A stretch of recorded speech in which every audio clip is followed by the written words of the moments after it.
ഇന്നിപ്പം വൈകുന്നേരത്തെ കാപ്പികുടിയൊക്കെ കഴിഞ്ഞിട്ട് ഡ്യൂട്ടിക്ക് പോകുന്നതിന് മുമ്പ് ഒരു സോയാ ചങ്ക്സ് കൊണ്ട് കറിയൊക്കെ ഉണ്ടാക്കി വെച്ചിട്ട് പോകാമെന്ന് ആലോചിച്ചിട്ട് ഞാൻ സവാളയും ഉരുളക്കിഴങ്ങും ഒക്കെ ഒന്ന് വഴറ്റിയെടുത്തു. നല്ല തിരക്കുള്ള സമയങ്ങളിൽ വളരെ ഉപകാരപ്രദമായിട്ടൊരു സാധനമാണ് കേട്ടോ ഈ ജിഞ്ചർ ഗാർലിക് പേസ്റ്റ്. നേരത്തെ ഞാൻ തന്നെ ഉണ്ടാക്കുമായിരുന്നു വീട്ടിൽ.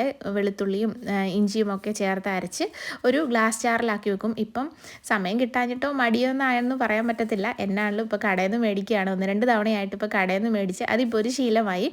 അങ്ങനെ ഈ വഴന്ന് വന്നതിൻ്റെ അകത്തോട്ട് ഞാൻ മീറ്റ് മസാലയും ചേർത്ത് ബാക്കി പൊടികളും ആവശ്യത്തിന് വേണ്ട സാധനങ്ങളും ഒക്കെ ചേർത്തിട്ട് ഒന്ന് ഇളക്കി ഞാൻ ഇത് കുക്കറിലാണ് വേവിച്ചെടുക്കുന്നത്. ഈ സോയാ ചങ്ക്സ് കുക്കറിൽ ഇങ്ങനെ വേവിച്ചെടുക്കാൻ വളരെ എളുപ്പമാണ്. നേരത്തെയൊക്കെ എന്ന് പറഞ്ഞാൽ ഇത് വഴറ്റിയതിന് ശേഷം ഇത് തുറന്നിട്ടൊന്ന് വേവിക്കുകയാണ്. കുക്കറിൽ വേവിക്കുകയാണെങ്കിൽ നമുക്കൊരു 4 വിസിൽ വേണ്ടി വരും. ഇതിന് നല്ല സൂപ്പർ ടേസ്റ്റാണ്. നമ്മളുടെ ബീഫിൻ്റെ ഒക്കെ കറി കൂട്ടുന്ന അതേ ടേസ്റ്റിൽ കിട്ടും. ഈ അടുത്തിടെയാണ് കേട്ടോ എനിക്ക് മമ്മി പറഞ്ഞു തന്നപ്പോഴാണ് ഇത് മനസ്സിലായത്. അതിന് ശേഷം ഞാൻ ഒരു മോരുകറിയും കൂടെ വെച്ചിട്ടുണ്ട്. അത് പിന്നെ എപ്പോഴും ചെയ്യുന്ന പോലെ തന്നെ. പിന്നെ ഞാൻ ഡ്യൂട്ടിക്കൊക്കെ പോയി. ഇതിപ്പം പിറ്റേന്ന് രാവിലെ ഡ്യൂട്ടിയൊക്കെ കഴിഞ്ഞ് വന്നു. കാപ്പിയൊക്കെ കുടിക്കാനുള്ള ഒരു തയ്യാറെടുപ്പാണ് കേട്ടോ ഇപ്പോൾ നടക്കുന്നത്.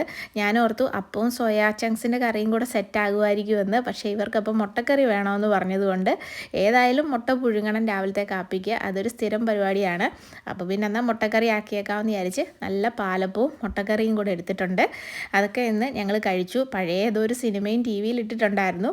പിന്നെ അച്ചാച്ചൻ ഡ്യൂട്ടിക്ക് പോയേക്കുമായിരുന്നു. അപ്പം ഞങ്ങൾ എല്ലാവരും കൂടെ ഒരുമിച്ചിരുന്ന് ഭക്ഷണമൊക്കെ കഴിച്ചു. പിന്നെ നമ്മുടെ ലിഡിലിൽ നല്ല മാങ്ങ ഇപ്പോൾ നല്ല സെയിൽ വന്നിട്ടുണ്ട്. അങ്ങനെ ഞങ്ങൾ 2 ബോക്സ് മാങ്ങ മേടിച്ചിട്ടുണ്ടായിരുന്നു.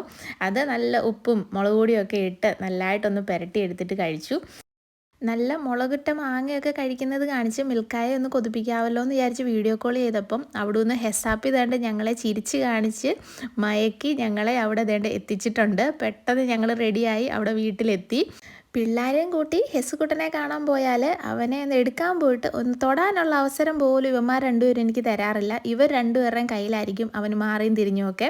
ഇടയ്ക്ക് എപ്പോഴെങ്കിലും ഒരു അവസരം കിട്ടുമ്പോഴാണ് എനിക്ക് തന്നെ ഇതേപോലെ ഇവനെ ഒന്ന് കിട്ടുന്നത്. അതിൻ്റെ ഇടയ്ക്ക് പിന്നെ ഞങ്ങൾ മമ്മിയെ വീഡിയോ കോളൊക്കെ ചെയ്ത് സംസാരിച്ചപ്പോൾ മമ്മിക്ക് ഇവരെ 4 പേരും കൂടെ ആ ട്രീയുടെ അടുത്തിരുത്തി ഒരു ഫോട്ടോ ഒക്കെ അയച്ചു കൊടുക്കണമെന്നൊരാഗ്രഹം പറഞ്ഞു. അങ്ങനെ ഇവരെ 4 പേരെയും കൂടെ ഒരുമിച്ചൊരു ഫ്രെയിമിൽ കിട്ടാൻ ഒരു ഇച്ചിരി പ്രയാസമാണെങ്കിലും ഞങ്ങളത് സാധിച്ചെടുത്തിട്ടുണ്ടായിരുന്നു. മമ്മിക്ക് ഫോട്ടോയും അയച്ചു കൊടുത്തു. അന്നക്കുട്ടിക്ക് പിന്നെ അവിടെ ചെന്ന് കയറിയപ്പോൾ മുതലേ കൊച്ചുമമ്മിയും വേണ്ട ഹെസുക്കുട്ടനെയും വേണ്ട ഈ നാരങ്ങ മുട്ടായിയുടെ കുപ്പിയിലായിരുന്നു നോട്ടം. ഒന്ന് കഴിച്ചു, പിന്നെയും കഴിച്ചു. ഇനി അത് അടച്ചു വെച്ചില്ലെങ്കിൽ അതിൻ്റെ കാര്യത്തിലൊരു തീരുമാനം ആകുമെന്നുള്ളതുകൊണ്ട് അതവിടെ വെച്ചു. അപ്പോൾ ഞങ്ങൾ ഇനി അധികം ഇരുട്ടുന്നതിന് മുമ്പ് തിരിച്ച് വീട്ടിൽ പോവാണ്. അപ്പോൾ ഇതൊക്കെയാണ് നമ്മുടെ ഇന്നത്തെ വിശേഷങ്ങൾ. Bye bye.